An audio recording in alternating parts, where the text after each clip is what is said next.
All right, let's look at question 4. Question 4 says, two towns, X and Y, are located at point -2, -5, and 3, 7 respectively. Calculate the distance between the two towns. So we use the distance formula. So our distance is equals to the square root of x2 minus x1 all square plus y2 minus y1 all squared.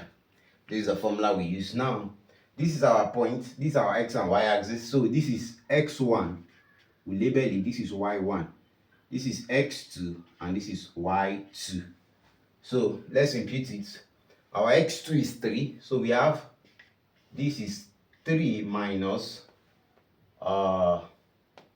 x1 is -2. So negative and negative you cancel out, will become positive. So 3 plus 2 all square plus our y2 is 7. 7 minus y1 is -5. So negative times negative we also cancel. So we have plus 5 all square. So 3 plus 2 is 5.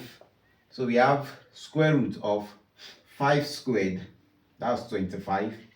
Plus 7 plus 5 is 12. 12 squared is 144. When you add this together, you have 169. So this is square root of 169, which is equals to plus or minus 13. So 13 units. Since we only have positive side here, 13 units. So which is option C.